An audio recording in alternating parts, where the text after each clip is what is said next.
Good morning, Husker fans. Welcome to all our followers out there that'll be joining us here on Facebook and YouTube and the Husker Big Red social channels. It's game day, our first Saturday game day of the year. Last week we were playing on Thursday, so this is our first Saturday morning game day chat of the year. And I'm Chris Peterson. Joining me as always is Danny Gillette. And we're back. Danny, how are you doing on this Saturday morning, man? Still waking up, need some coffee, but I am going to be energized once game time rolls around. Like I just said off air, only me and you would do a podcast waking up early for the Zips. But we're here. We're alive. And although one of us, me, is not zipping yet, I will be by game time. And I'm not going to tell anybody how I'm going to be zipping by game time, but you could probably fill in the blanks. Well, we know how you like to party on game day, Danny. Oh, yeah. It is going to be, I think, an exciting game. A kickoff set for 5:30. And to be honest, I honestly don't know what channel the game is even on. Big Ten Network. Big Ten Network. Okay, there you go. That's kind of what I thought. I just assumed it would be, Big Ten Network or Fox or whatever. So, kind of interesting. Yeah, and I'm glad that it's going to be the first home game. We're going to get a fireworks show tonight, and I don't think that that's going to be solely reserved for the light show at the end of the third quarter. I think we're going to get some early fireworks from the offense tonight against the old Akron Zips. I think so, too. Nebraska will be able to open up their playbook, I think, more than they did against Cincinnati. And I know fans were a little bit frustrated by the fact that the Nebraska offense didn't really open things up last week. But, I think that was by design, as we talked about throughout the week. And so I think they'll be able to open things up. One of the things I tweeted, I want to see two players play, in particular, TJ Lateef and Cortez Mills. Mills had a nice catch against his own defense against Cincinnati in the snaps that he was given. So I'd love to see if he could play a little bit more this evening. Yeah, absolutely. And before I did want to mention, before we get into our breakdown here, if you guys haven't already, hit the like button in this video, get in the comment section with your predictions for today, and make sure that you guys hit the subscribe button to the Husker Big Red YouTube channel if you haven't yet, so you don't miss any of our future content. James, one of our regulars here today. Good morning, Chris, Danny, and everybody tuned in. Good morning, James. Good to see you again. Co-subs again, or Sibs, excuse me. Another one of our loyal followers. Yeah. Thanks again to everybody who makes us a part of their daily listen whenever we're doing our episodes Monday, Wednesday, Friday, and Saturday, and sometimes different days depending on the schedule. But it's I don't necessarily love these games. Kind of, I don't know what you want to call them, cream puffs, whatever. It's just these games where you kind of know the result going into it. But it is important, and it would be nice, like you said, to get TJ Lateef and Cortez Mills and some of these other guys an opportunity to play. So hopefully Nebraska can take care of business and kind of get things handled, midway through the game, midway through the third quarter. And I don't really love these cream puff games either, but I think, when we take a look at the defensive line and how they struggled, I think a cream puff game like this could maybe help get them, kind of reset and get back on track. Cincinnati was a tough opponent, and playing two, quote-unquote tough opponents in a row would be difficult. So I kind of like this game in order for the defensive line to gain their bearings a little bit. So we have RS watching from Cebu, Philippines. Wow. Go Big Red. So awesome. We're reaching Husker fans all across the world, and that's what we're trying to do, man. We're for the hardcore Husker fans. So that's really cool. Thank you for watching. Yeah, thank you. You got to be pretty hardcore to be watching Husker Big Red from the Philippines. So yeah, tip my cap to you there. Yeah, absolutely. Wow, thank you. But yeah, it's looking at this defensive line, and I think maybe it might have been something that you posted. But both of they had two running backs that were over 5 yards a carry. I think we were talking about this on our show yesterday when we previewed that, which you can check out on our episode as well. But the two running backs over 5 yards a carry, they kind of had a quarterback they were using in kind of a wildcat type situation. So I do think, even though the Akron's numbers didn't look great, we can look at this as sort of a test for this team. I mean, their backs were successful against Wyoming, and I would like to see the defensive line and just the defense in general hold this team to about 3 yards a carry. That's kind of, I don't really have a specific number in mind, but just I want to be, in that 3.5 yards per carry range. I feel like that would be a successful night for the defense. I agree. And one of the other barometers that I am using this season overall, and something that Adam Carricker talked about last week, is the 17-point barometer. If the defense can give up equal to or less than 17 points, then the Huskers have a good chance of winning games. So I don't expect Akron to be an offensive juggernaut, but just as an overall barometer, if they can hold Akron to 17 points or less, I'd feel good about it. Yeah, and I think there's a good chance. I mean, Akron scored 0 last week. I don't, like I said, law of averages. I think it's going to be hard to keep another team scoreless. If Nebraska was going to sit there and say, hey, we're going to play the black shirts all 4 quarters regardless of the score, then yeah, I would say it's more possible. Yeah, my feeling is like 10 points, because this Ben Finley kid is experienced. He's got like 700 some pass attempts. He's played at Cal, he's played North Carolina State. Been he was the starter for Akron last year. I do think it's going to be hard to pass against our cornerbacks though. Particularly the top 3 with Marshall and Sayre Wright, Donovan Jones. Like either of those guys, I think Nebraska that might be on defense. That might be our deepest position, cornerback. Yeah, and that's certainly a good problem to have, especially when you consider some of the difficulties that players were put in last season due to lack of depth. And Donovan Jones is a guy that has been talked about by John Butler numerous times in a positive way. Just his versatility, his ability to come down and hit, his ability to cover. And so I'm excited to see what the secondary does tonight. And I think that Akron will give the black shirts a little bit more of a passing test than Cincinnati did, because Cincinnati got a lot of their yards on the ground. So I'm curious to see how the secondary responds. Yeah, so we have a comment from another one of our regulars, yes, Mitch, one of our favorites. If Akron scores at all, our fans will attack the staff for allowing more points than Wyoming. I mean, yes. You're correct there. That will happen, but I mean, some people will literally get mad if Nebraska wins 45-10. They still will get mad because they gave up. It's like every game's different, man. And I did. It's not like I sat there and watched the full Wyoming Akron game and watched a few clips of it. But come on, yeah. didn't bust out the full film breakdown, but I did check out a few clips. But I mean, it's like I can't, they did move the ball a little bit. Just one of those, sometimes you don't score, but I really don't see that happening again. Like I said, law of averages. Maybe Nebraska fumbles and gives them a field goal, or they get pass interference, or you get a weird return. Like something's going to happen for you to score. But yeah, I wouldn't take too much. I wouldn't worry about it too much, but some fans will, as Mitch points out here, because they're Division I college football players for a reason. I mean, they're good. Like, even though they're bad, they're still pretty good. Yeah, like you have to be a baseline good even to get into the max. So yeah, people don't realize that. If we're gonna reshuffle, another comment here from Mitch, if we're gonna reshuffle the front 7, now is the time to do it. More Shavers, less Trent, more RVP, less Judy. Gabe Moore is healthy now. 100%. I 100% agree that we need more Vincent Shavers. I mean, I understand he had the hamstring injury. He was missing some practice a little bit. So I can understand maybe like being on a pitch count a little bit that first game, but man, he was so good. Like if he's 100% healthy, I definitely think that he should be, playing full time as much as possible. I know that those other guys need snaps, and I know that Marcus Trent is a very good run defender. Jabbing right, good in the pass. I mean, he did play well on the run, to be fair. I know some fans have kind of been down on him, but I thought Trent played well on the run.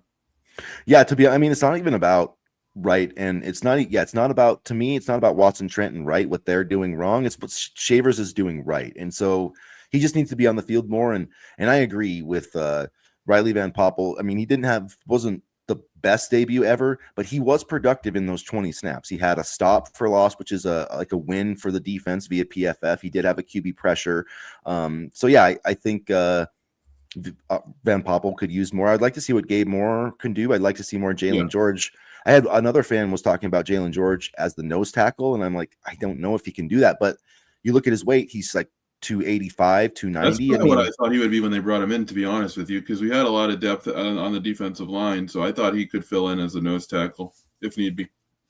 So yeah, it's not ideal, but I mean, I would give him and Dylan Parrott a chance, because I thought he played well in the bowl game last year. So here's a couple other comments here. Hope to see a TJ in the game. Thanks, RS, for the comment there. Yeah, I hope so too, and I'm hoping that we get to see him, because I really hope Nebraska scores like 31 points in the first half.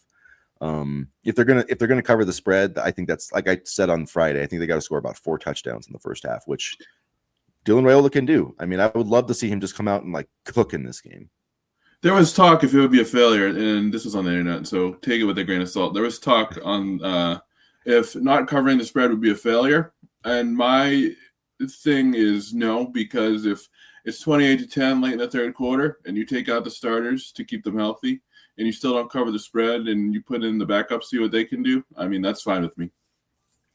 Yeah, I don't. I know that there's that saying, or good teams win, great teams cover the spread, but I look at that more as like a week to week type thing, and not. I mean, it's very difficult to cover. Situational.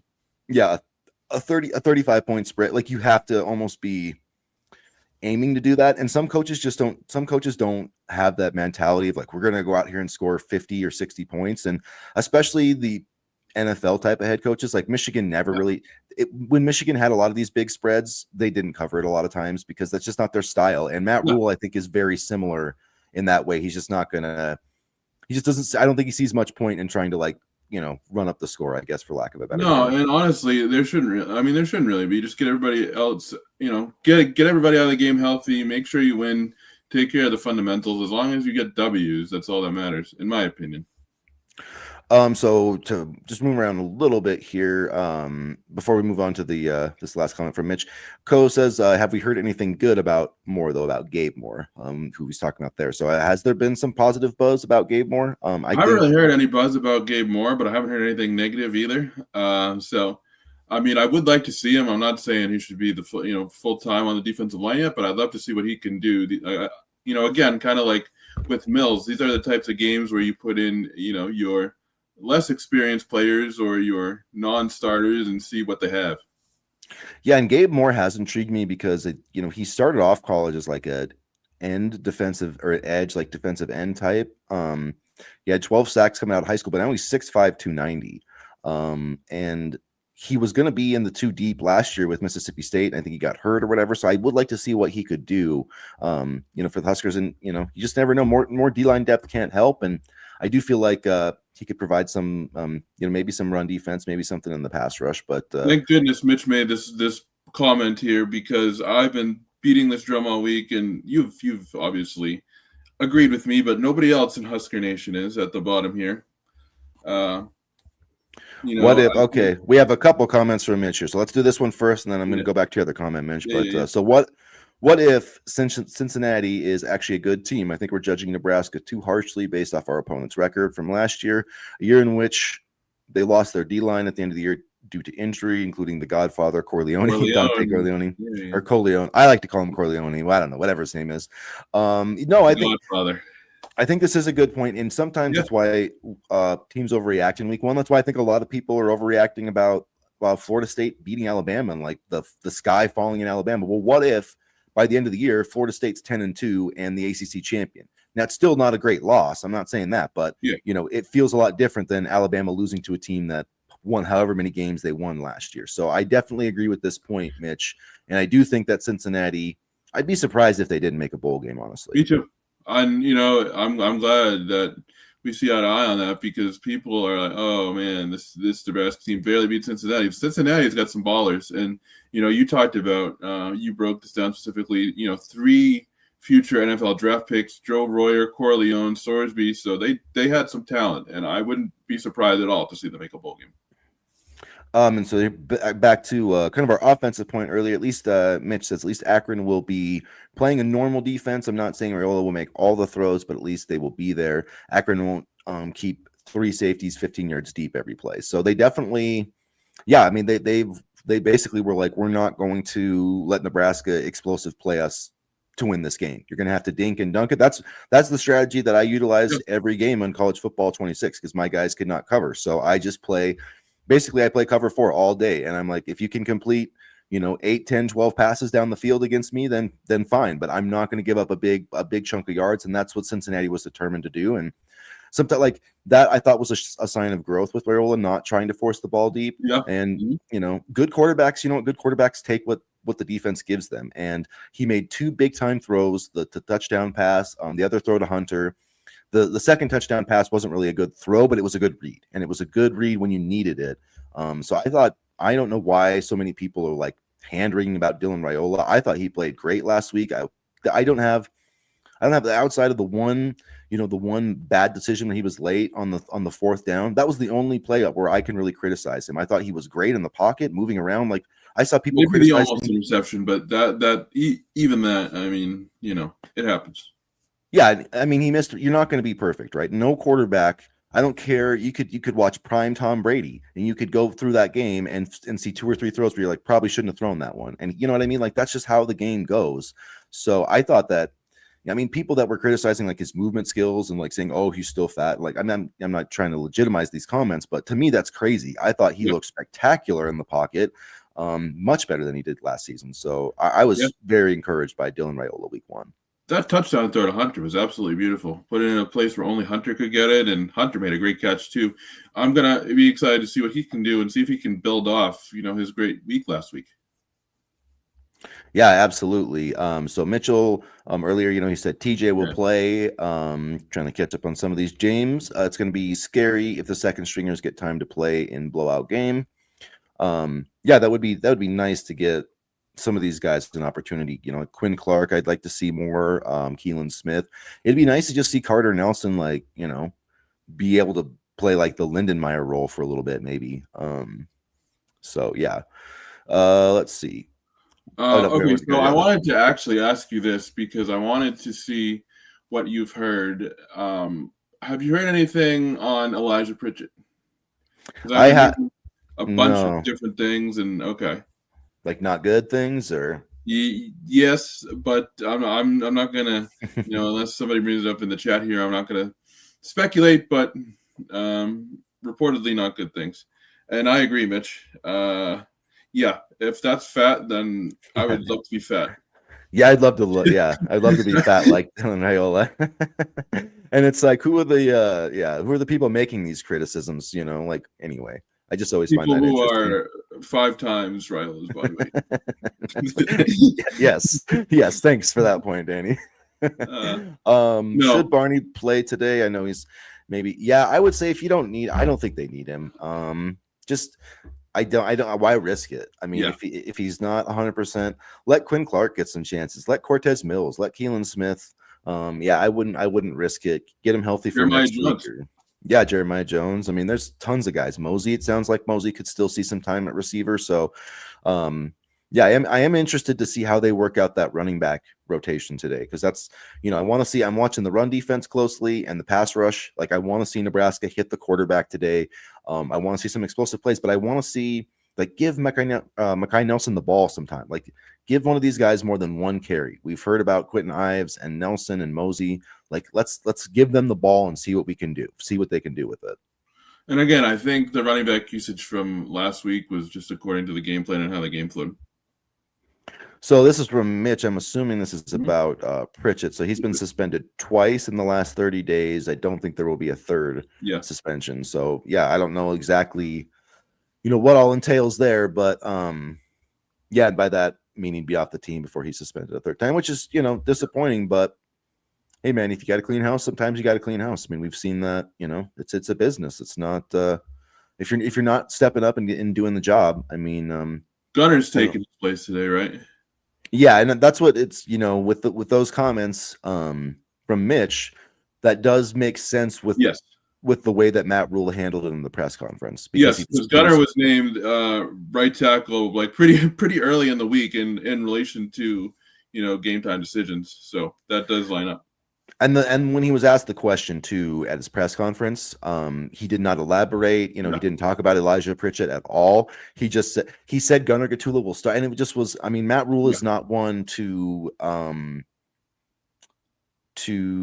speak in short sentences. I guess I'll say that he does not. He likes to hear himself talk. So to me, for him to only say Gunnar Gatula will play, that was pretty telling. So that makes a lot of sense to me what Mitch is saying. Yeah. No, and it kind of lined up like you said pretty well. So that's a bummer, but this is also an opportunity, not to take anything away from Gatula. It's also an opportunity for Gatula to, step up and take over that role, in a big way. And that's where the depth, it does pay off. It's great to have a guy there that he started 10 games at left tackle last year, so he's the same, So I like that. And Teddy.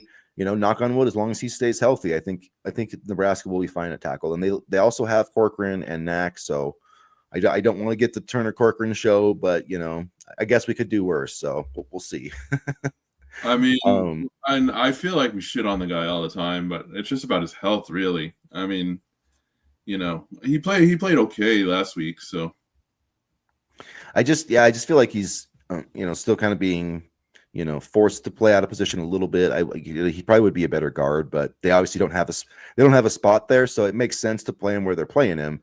But I think in an ideal world, like in the NFL, I would not surprise me if he could make like a practice squad or a roster as a guard. I do think he could be a pretty good guard. He just, when he's out on that edge, he just seems to struggle with the pass protection. So I could see a scenario where he has a better NFL career than a Huskers career, like Cam Jurgens, for example. And that happens. I mean, that happens, and that's no fault of the coaching staff sometimes. You get these offensive linemen or these players who just play better in the NFL because they fit a little bit better in what the NFL team's trying to do. I like to see the Teef play some of the wide receivers and see how he runs. It will be interesting to see how he handles things today. And one of the Mike Severe, I think is how you pronounce his last name, but he said that his comp for CJ for Latifah's coming out of high school is CJ Stroud. Now that might be a little high, but I can see it. I can see it. Yeah, I can actually. He has a similar body type and been really impressive. So here, more on Pritchett. I don't know what his last suspension is about, but he was skipping class the first time. Is our best O-lineman when he's on the depth chart for self-inflicted issues. Pritchett graded out as our best O-lineman from the last game. What a waste of talent from Pritchett. Yeah, he had some good moments. I mean, when he blocked in there, he played well, but the false start obviously was a killer. Took 4 points off the board. And he had problems with pre-snap penalties before, so I'm not sure what the issue is. That's pretty disappointing, not going to class or whatever, but I don't know. I mean, maybe it's just a factor of guys like getting big money and thinking they don't need to do the little things, but that's where you talk about culture, and you're trying to find guys that fit the culture. So lesson learned. If it doesn't work out, that's all you can do is try to learn from it and do better in the next time when you're evaluating players. But let's be extremely clear. I'm not sitting up here on my high horse saying that I'd go to class if I got $1 million at 18 years old. I'd probably blow it all on beer and weed. There's no I probably wouldn't go to class either. So I mean, I didn't always go to class. And I didn't have football practice or anything, and I still didn't go to class. So I mean, so don't think we're like the moral high ground, gotta go to school. We're gonna do everything by the books and wear our cute little uniforms and make sure our number 2 pencils are all sharpened. We probably would lapse too if we got that money. It's amazing how much better your grades are when you actually attend classes regularly. It's wild. Tell that to Akron. Akron's got some problems on that front. Turner has been the victim of Corcoran injury, switch positions between camp. He has switched. So I know. I agree. Good.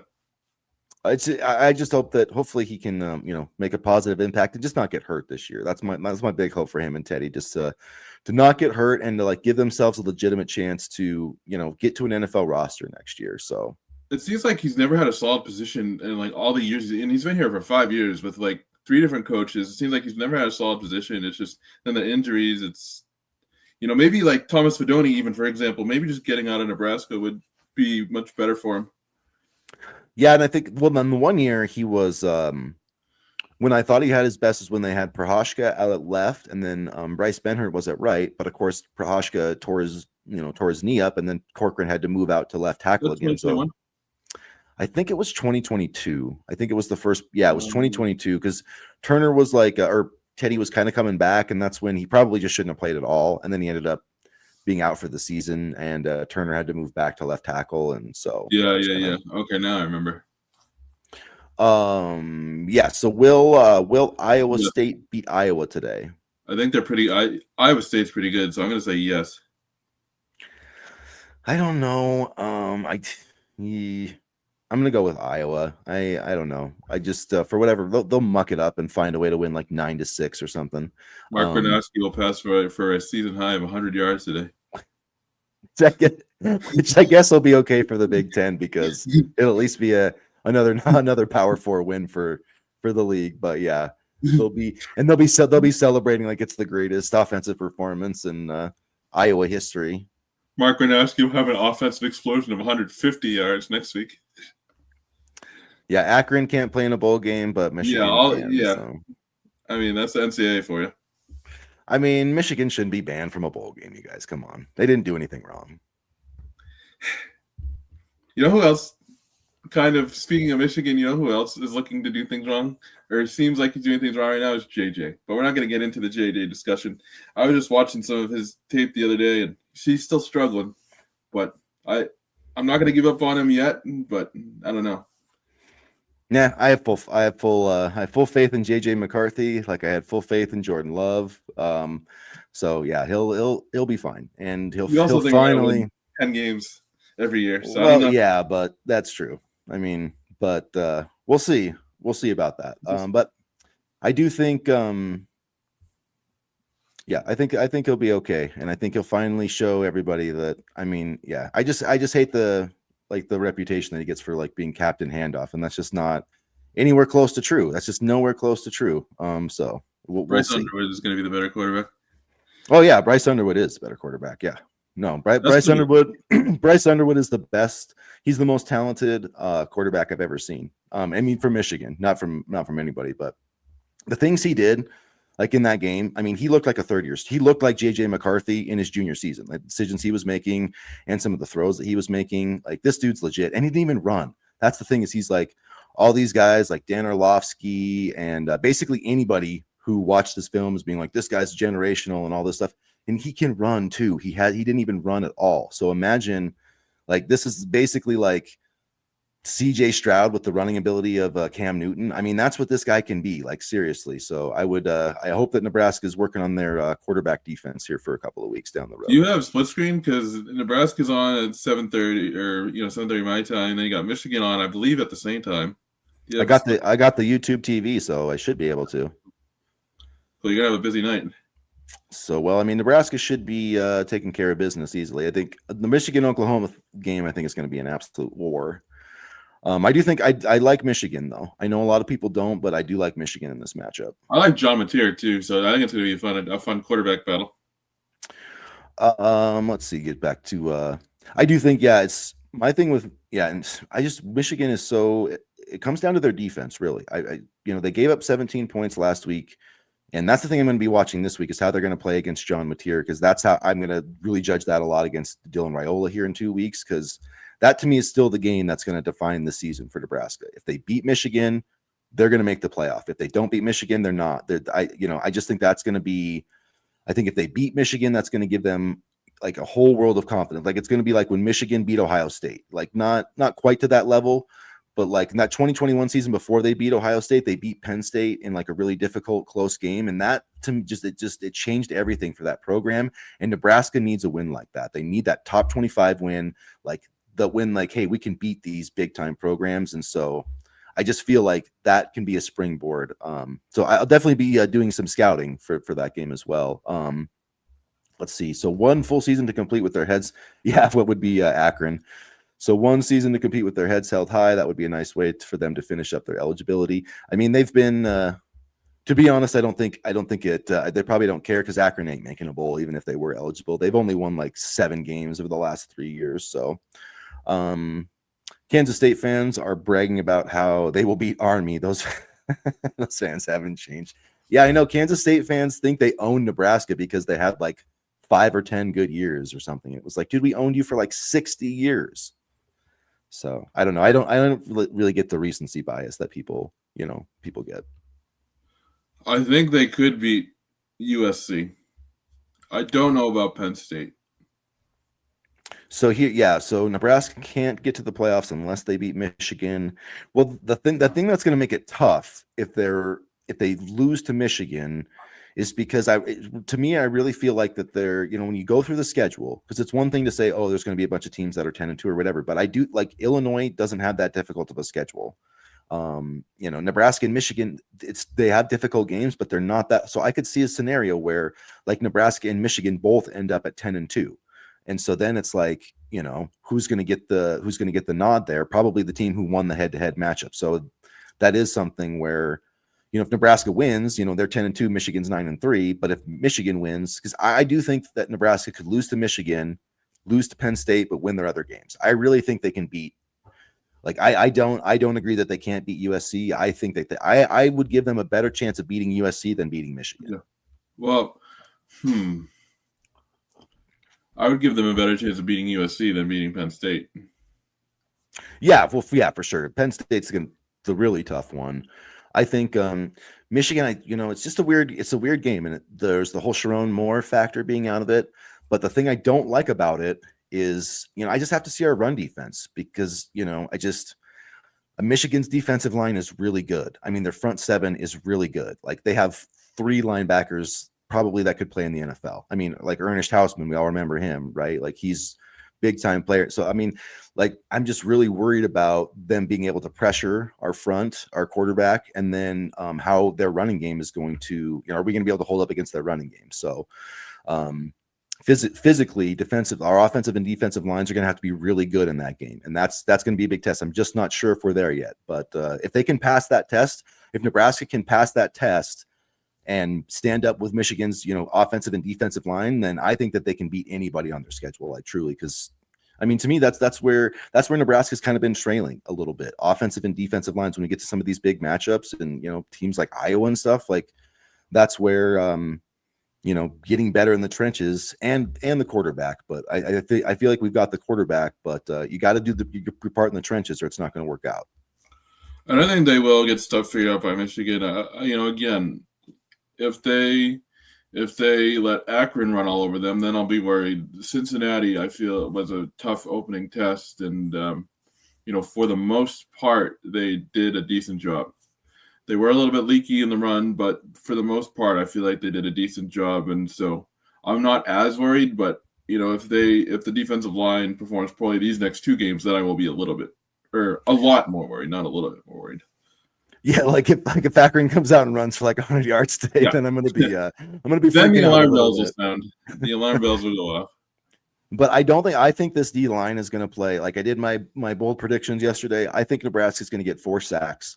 I think they're going to, because I think these guys are going to be pissed off a little bit. I think they're going to be pissed at how they played. I think they're going to be pissed that everybody's been talking crap about them, including not John Butler didn't talk crap about him, but he called them out. I mean, he called them out in his press conference, and basically all of Husker Nation's been calling out the defensive line. So I think they're going to wake up, Trey Palmer style, a little pissed off and have a pretty good game today. That's my prediction. I miss Trey. I wish we had him for more than 1 year. I know. Didn't he get cut from the Bucks? Where did he end up? New Orleans. Okay, good. I'm glad he's somewhere, but I'm glad Bullock made the 53-man roster though. What a story. A story. Let's see. After Houston Christian, I doubt we will be favored to win any game on our schedule by more than 6 or 8. Every game will be a battle. Every game will be close. Yes. And that's why I am encouraged. The number one takeaway that I had from the Cincinnati game is that this team is learning how to win, because it doesn't matter what the score is. I mean, sure, would it have been nice if Nebraska won 34-20? Yeah, obviously.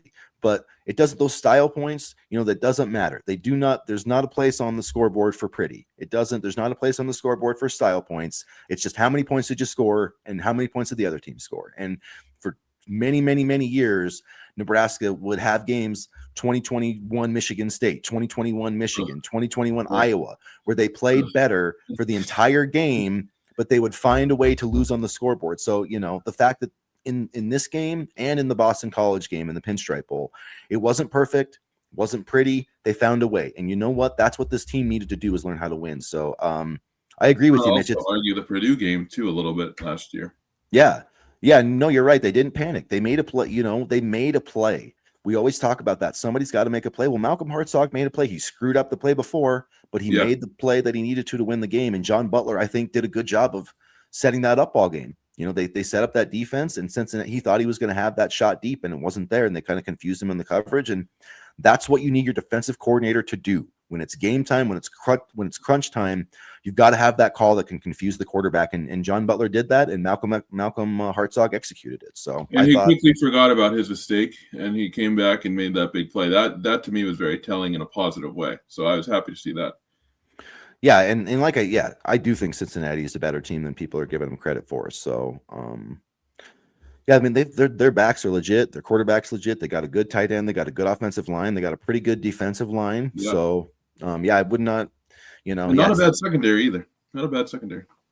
and yeah, and it's not like yeah, the offense. The thing I do want to see is they got to start finding more ways to be just more efficient. I mean, because I feel like this is a kind of moving the ball well, but only scoring 20 points. I feel like that's been sort of a common theme, and they kind of got to break through that a little bit. Yeah, I agree. Red zone efficiency and red zone conversions are definitely going to be important in this game, and not just field goals but touchdowns. One of the things that I wanted to give a shout out to Marcus Satterfield last week, because I thought the tight ends played very well, and whether that was just based off of offensive play calling or what is one thing, but I thought that the tight ends were ready to play, so I'm going to give a shout out to Marcus Satterfield there, and I'm very excited to see what he can do with the position unit the rest of the season. He has done a great job, and we talked about this kind of at the end of last year and also in the off season. But I just think that I have to you got to give a lot of respect to a guy who loses his job. They lose his job, but doesn't pout about it, doesn't complain. Isn't a cancer, doesn't quit, stays on the job and works hard. I think that's a great example for these players, and you got to respect him. He is a good tight ends coach. So and you got Luke Sorensen over the summer, who I think is going to be a very good player too. Yeah, a lot better than his ranking for sure. Like that dude can play, and so it's just so weird sometimes that you get rankings and they're like, "Oh, Luke Sorensen's only got 200 receiving yards, so he's a 3-star tight end." It's like, well, yeah, they were a run-based offense, but when they threw the ball to the kid, he does pretty damn well. So you can't have nuances in rankings. Come on, Chris. Yeah, I know. Rankings that cover statistics. Don't be silly. We will only rank people based on what they do in shorts and t-shirts and not pads. Yeah. Exactly. And so, I mean, I get it. The underwear Olympics are important and how fast you run, but what you do in helmets and pads still counts. So, James, this coaching staff will see Nebraska, win close games, and they have started to find a way to do that. That's what you have to do. Mm-hmm. I mean, in the Big Ten Conference, I mean, every team, like Ohio State and Penn State and Oregon are going to have to grind out wins. Like, it's just especially when you go on the road in the Big Ten, like there are no guaranteed wins. I don't care if it's Northwestern or Minnesota, Purdue, any of those teams. I mean, they all have NIL budgets. They all have D1 players. Like they're all coaching for their livelihoods too. So no wins are going to be easy. Like I'm very worried about the Minnesota and Maryland games. I'm trying to think we don't play Northwestern this year, but anyway. I'm glad we don't play Illinois this year. They're really good. Yeah, one of the games that I find most interesting on the Big Ten schedule is Ohio State is playing at Illinois. So I think that's going to be a really, really interesting game. Okay, let's see. Here we have a big comment from Mitch. The only thing I don't like about Raiola is that he is so damn laid back and relaxed. He doesn't seem to show much good or bad emotion. I'd like to see him be a little more animated. I think the offense takes excuse from the QB. Our QB acts like he's sitting around on the bench on a beach fire in Hawaii. Now in his brain, he might be thinking something else, but he comes across as being very nonchalant about things. Maybe I'm wrong. That's just how I see him acting. I mean, I'm fine with him being kind of relaxed because, he doesn't show much emotion high or low. And I think, in these close games, as long as he's producing on the field and making the throws, if he maintains that calm demeanor, then the rest of the team will maintain that as well. Because we've seen times, over past seasons where, things go wrong and, the quarterback, Adrian Martinez, I hate to bring him up, but this is the first one I think of, looked like a deer in the headlights, and the rest of the team kind of took on that sort of, mentality. So I'm fine with him being relaxed and poised. And I mean, sure, maybe I would like him maybe a little bit more fiery, but I'm okay with, how he carries himself. I do. I think it's hard to judge, body language and things. I think you have to be who you are. And I don't, Dylan Raiola might just not be that fiery guy. He might be that more, laid back type of person. So I think he's fine. I think he's, comfortable in his own skin. So yeah, I understand what you're saying, Mitch, but I think, I don't think it's a huge deal where he's at. So I'm fine with how he goes. And I mean, I remember people always used to say that about Eli Manning. They used to constantly talk about Eli Manning's like body language and how he sometimes looked at it's just like that's who he was. And he was gonna, whether he threw a touchdown pass or threw in the 6th interception, which he sometimes did, like he just was gonna shrug his shoulders. That's just who he was. Where Tom Brady comes out and he's doing the let's effing go before the game. Like that's just who he is. So you got to be who you are. I don't have a problem with that. We did mess up on the schedule. They are playing Northwestern this year. It's hard to keep track of 12 games, people. No, I'm just kidding. I'm not worried about Northwestern. I watched the opener and then this last game, and I'm not worried about Northwestern, honestly. They don't look good this year for the first time in a while. Yeah, we don't have to go to Northwestern. They do come to Nebraska, so that makes it a little bit easier. But yeah, so let's see. Vince wants it. He gets 1.4 million reasons not to pout for Dylan Raiola. Actually, I think it's 3 million. I think he gets paid about 3 million this year with all of his endorsements. But yeah, I think that's just more of his personality. I think he's just more of a laid back, Hawaii guy. Dude. I mean, that's what the family is. That's who he is. Like, yeah, that's not even trying to be funny. Like that's Hawaiian. Yeah, I mean, we had a quarterback from Hawaii at my school, my D3 school, and he was just so chill and just so relaxed. And even when the fires would be going on around him, he just maintained that attitude. So I mean, that's how Hawaiian people are. Yeah, so I'm not too worried about it. Yeah. Let's see. Troy Dannon says he's been contacted by the Chiefs about playing more games. Yeah. I'm sure he has been. They'd be stupid not to. I mean, Yeah, they probably made some. They probably made some money. I don't know how the money breakdowns go, but I'm sure the Chiefs made some money off of that deal, and Nebraska did too. So that was a great atmosphere. It was a great. It would be fun to play. It'd be fun to play like Oklahoma there, or like Colorado, or somebody like that, like an old Big 12 rival or something, and. Because I know teams are like don't want to do the home and home thing anymore, So let's play let's play Oklahoma and play one game in Kansas City and then play like one game at like Jerry's World or something. Like that would be sweet. I mean, could you Nebraska at Oklahoma at Jerry's World? That would sell that place out. I mean, yeah, it would. They probably wouldn't want to do it there, but I can't think of any. There's no place really in Oklahoma to do it. Like at a neutral site. I mean, you could obviously play at Norman, but then we would play in Lincoln. So I just think that would be a fun thing, because the last time we played at Jerry's World was the Big 12 championship. So anyway, that would be cool. Nebraska SMU. That would be cool. That would be a fun game. Yeah. And play that one at SMU is a really good program, so that would be a test for everybody too. It wouldn't be just like a cupcake exhibition game and whatever. That would be a great game, I think. Yeah, it's good to see SMU finally back. Took them for decades after that death penalty thing, and now they're back as a Pony Express. Yeah, the Pony Express. Yeah, which is so funny that they got the death penalty for doing things that are now just above board. So there you go. That's the NCAA for you. And they don't get the death penalty at all. Yeah, exactly. That's the NCAA for you. Yeah. Reggie Bush not getting his Heisman Trophy back or whatever. Did he get it back? I can't remember. I think Eric Crouch might have been at the ceremony where he did get it back, or Ohio State even receiving probation for money for tattoo like that. That just is a blip on the radar nowadays. I mean, Vince was talking about Marcus Satterfield. Okay, you're right. You're right. I mean, he was getting paid a lot not to, but still, some people still would, though. I mean, I get what you're saying, but some people would still take that money and they would still pout and be like a cancer, and so I give him credit for not doing it. Prideful sport, too. There's a lot of ego involved with everybody, coaches included, and to see your job be lost and have your position taken away and that, I mean, there are a lot of egos in football. We've been on football teams and there was egos everywhere, so yeah. So I mean, I still do give credit for him, money or not. And then Kansas versus Nebraska, that would be a fun game to have at Arrowhead. Kansas State against Nebraska, and then even put it in there. Mizzou would make the most sense to me. Yeah, Mizzou would be fun too. I would love any of those, Big 12 rivalry game or kind of those old Big 12 rivals, Big 8 rivals, I guess I should say. Oklahoma, Colorado, Iowa State, Kansas. Yeah. Any of those teams, I would love for Nebraska to set up some non-conference matchups with them. So Iowa State would be really cool because now they're getting a lot of players from Nebraska. Yeah, that would be. Yeah, see, that would be fun.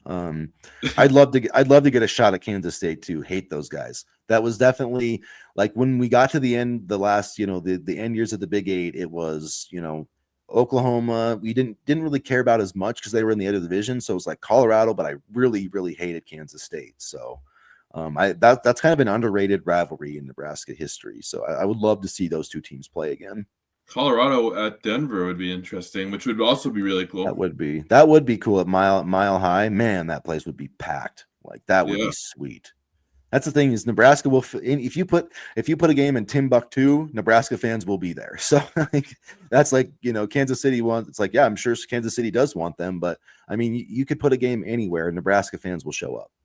Yeah, I definitely agree. I mean, even a Florida game. I mean, with the way that they're recruiting the state would be beneficial in my opinion. Be fun to get. Miami used to be the arch nemesis of Nebraska, and back in the early '90s. Miami needs to move to the Big Ten because the ACC is on its way out. Yeah, we did. That does. I mean, I loved the home and away we did with Miami, like 10 years ago or so. Yeah, That'd be fun to do that again. I mean, I could see if we get good enough, I could see it. So I hope that they don't shy away from scheduling those games. I understand, like the scheduling and if SEC teams are going to do it, but it seems like they're moving in the other direction. So I just hope from a Nebraska perspective to, keep playing these games because like I understand trying to, schedule yourself into the playoff, but it's like to me, if you're good enough, you'll make it. I don't think the schedule is going to like hinder you that much. So also too, though, you make the schedule like 5 years in advance. So who knows, what Kansas State will look like 5 years from now, what Miami will look like 5 years from now. So Miami could be a cupcake game. Kansas State could be a cupcake game, but I mean, it's just that weird thing when you have to schedule those games like so far out. Yeah. So back to some roster talk. Tight end worries me more than any position. I'm not nearly as high on Harburg as some. And what has Nelson done? I'd love to see Nelson get a few targets today. I agree. I mean, I think that they're really solid with Lindenmeyer. Harburg, I don't know as much about a receiver. I mean, I'd have to judge him a little bit more, I guess I would say, as a blocker. But Nelson is the X factor for me. And I mean, he's in year 2. He did have some major injuries, but he's, healthy. So I would like to see some contributions and some targets. I mean, Matt Rule said like a month ago, like Carter Nelson needs to be ready against Cincinnati. And he played on special teams and maybe he played a little bit from scrimmage, but he didn't really make big, a huge impact. So I would like to see him start trending in the right direction. I think even the coaching staff underestimated Cincinnati. And I think it was one of those things that you saw, as soon as the coaches realized that it was going to be a slugfest type game, they immediately sort of switched up their game plan a little bit.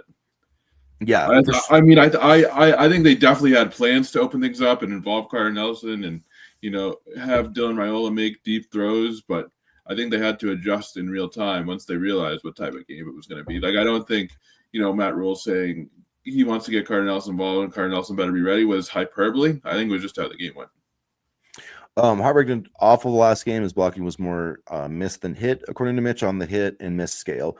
I'll have to take your word for it. I didn't break down his blocking per se, but I would like to see Nelson, be more of a priority. Get some targets today if he's truly healthy, like Ko said. I do think that Carter Nelson has game-changing ability that not very many players on this roster have. Just with his size, speed, and athleticism, if they can get something out of him in that tight end position, I think he could be pretty special. So would he move to Bonner's spot instead? Would Harburg or Nelson move to Bonner's spot? I don't think Harburg. I think maybe Nelson, just because what Bonner was, they called Bonner a receiver, but he really was more of a tight end. I mean, I know they called him a receiver, but basically they would kind of have him out in the, have him split out as a blocker on screen plays. And sometimes they'd throw it to him. But so, I think even though he was, technically a wide receiver, I think Carter Nelson makes the most sense for taking that role, just with his blocking ability and all that type of stuff. That's a difficult loss. I feel bad for Bonner. He got popped below the knees, which sucked, and I just feel so bad for him. He's been a key part of this team, and just to have that happen, I feel awful for him. And Holgerson said that Nelson had dead legs, just not in game shape after rehab. So this week hopefully will be better. I think he'll get better and better as the season goes on. He is a scrappy kid. Played basketball. tough. I mean, when he played 8-man football, he basically played every position on the field. So, he's quarterback, running back, receiver, tight end, linebacker. So yeah, he's a good old farm boy. I love Carter Nelson. I think he's still gonna be a good player for us. I wish Mac Markway was healthy because he could help right now too. Yeah, he could. Yeah, I like this one, Vince. Florida State and Dolphin Stadium, like that. That makes me think of the 1993 national championship game, which isn't, not my best memory, but it was okay because we won it in 94. But time to go to bed, Grandpa. Just kidding. I was not. I was 7 years old, and so in Florida State, we had the Phantom. We had a punt return. The Huskers had returned a punt for a touchdown, which was called back on a terrible call. William Floyd, the Florida State running back, fumbled the ball near the goal line, and we recovered it, and they said he was down by contact. Florida State hit a field goal with I can't even remember the last 30 seconds because I was only 6 or 7 years old, but they kicked a field goal and went up by 2, and then they got a celebration penalty, and we got in field goal range, and we had a kick to win the national championship, and which would have been hilarious because Bobby Bowden already got the water. He got the Gatorade dumped on him before, so we had a chance to win the national title after that, but our kicker missed it. So anyway. Was that with Charlie Ward as quarterback, I'm guessing? Yep, that was when Charlie Ward led them to the national title. So who else was he played for the Knicks? You don't see that too much anymore. Yeah, that was he was a damn good player, Charlie Ward. So Dion too. Yeah. And then but I think his senior year, I believe Nebraska won the championship. I would have to 94. Yeah, because Florida State, I remember Florida State they lost to Notre Dame, and then Notre Dame lost to Boston College, and West Virginia was undefeated. And so then it was Nebraska, and Penn State was undefeated too. So you had Nebraska, Penn State, West Virginia were undefeated. Miami had one loss. West Virginia got destroyed in the Sugar Bowl by Florida. And we beat Miami. Penn State beat a really a low-ranked Oregon team. And so even though Penn State went undefeated, we got the national championship over them. So, I mean, if anybody should be pissed off, probably should be Penn State in 1994 because they did go undefeated and didn't get a chance for it, and just to get at least in 97 they split it between Nebraska and Michigan. And I'm not saying that Penn State should have split it with us, but that's just 94 we played Miami. So let's see. Yeah, we beat Miami in the Orange Bowl. Warren Sapp, Ray Lewis, Miami. That was a really good Miami defense. That was a great season. That was Tommy Frazier got hurt, and we had the really big game against Colorado and beat the crap out of them 24-7. Brooks Behringer had the touchdown pass, so rest in peace, Brooks. But that was one of the best seasons Nebraska's ever had. And so anyway, long story short, Vince, a lot of memories. I think if they were to play Florida State in Miami, that would help Florida recruiting since they're making a point of going down to that area. The biggest goal today of today's game, other than to win, is to establish some serious game reps for our running backs. Johnson won't make it to November if he's getting the ball 20 to 30 times a day. Yeah, I don't want to see Emmett touching the ball more than 10, 12 times the next 2 games. Save him up for Michigan. You're going to need him for that Michigan game. So, but I agree. Yeah, they got to find out what they have in some of these other backs going into Big Ten play. Yeah, and again, I think you had to make some unconventional decisions last week and kind of go with what worked. And Johnson was working. I mean, even Holgerson said he didn't want. He wanted more production out of the running back room. And I think in that moment when yards were hard to come by and both defenses were playing at a high level, you just had to figure out, what was the weak spot for Cincinnati, and it was stopping Emmett Johnson. So that's why they gave it to him so much. I don't think you're going to see that for the rest of the season, and especially based on Dana's comments earlier this week. I'm not sure if you caught them. He's just basically we need more production out of the room. And, so I do think you're going to see a little bit more evenly distributed carries. Yeah, for sure. I think they all recognize it, but they also recognize hey, we got to find a way to win this game. So, I just think it was a matter of, they're we just got to get through the Cincinnati game. It's a momentum game, and we got to find a way. So, hey, Mike, thank you very much. Yeah, hey, fellas, love the show. Thank you, Cornborn Mike. We're going to win pretty handily today. That's my prediction. I got Nebraska covering the spread. I know I'm crazy, but, whatever. 45-10 is what I got, and I'm sticking with it. So, What did I say? Like 2010? I forget what I said yesterday. And yeah, so we're going to be coming up here on the witching hour for us. I got to get my kid up here at it's going to be 7:00 for my time. So we got 4 more minutes. So if you guys want to throw your predictions in the chat, this would be a great time to do that. So prediction time. All right. And if you oh yeah, go ahead. No, I was just gonna do this question. So when we are at the 3-yard line, here's from Mitch. Why don't we see Genatoni? Why don't we see what Genatoni can do? He's the sledgehammer type that you like, and one that happens to have track speed on top of the size. Yeah, I don't know. It would be interesting to see if he could be at least. I mean, I wouldn't mind seeing him, as a blocker in there too. I feel like a former linebacker could help. I did a few times on the drive where Pritchett false started. I did like they were putting in an extra offensive lineman, so I did like to see that. I hope the Jayhawks beat the ever living crap out of Mizzou. That would be pretty funny. Did Mitch, I? I don't know if you picked 2010. No. I think I did like 27-10. I think. Or 30-10 or something 30 like to 10. Not covering the spread because, like you said before, Chris, I don't give a shit about that. Mitch says 42-3, which I can buy that score. P.S. Go Big Red. Go Big Red, Corn Mike. Forever, baby. Go Big Red. And then James agrees with my prediction, 2-0 against teams from Ohio. I did not even make the connection that we were playing 2 teams from Ohio. So, which tells you, I don't know, my brain does not work for we need more coffee. We both need more coffee. Yeah. 38-10. Okay. I can definitely see that. That's probably where it'll end up. If Nebraska doesn't cover the spread, I think it'll be something like that. 42-7. I like that. I can see it. It depends. I'd love to see a big play from the special teams. That would definitely help, cover the spread. So I'd love to see the continued success in the field goal kicking game and the punting game. That was something that they could build off last week. I was really impressed with special teams. I know we both want to see a little bit more kick return yards, but by and large, special teams were a big positive from last week's game, so I'd love to see that continue. Mitch makes a great point here. How much money did Pritchett's false start cost gamblers? Probably a lot, because that's why we didn't. Yeah, if they Nebraska. If they get a touchdown there, Nebraska definitely covers the spread. So I don't know. Maybe Pritchett's got some hate mail this week from angry gamblers. I think he's dealing with a lot of stuff from everybody. So he's got a lot of things he's got to iron out. That is a bad. I've seen worse beats than that, but that was a pretty bad beat.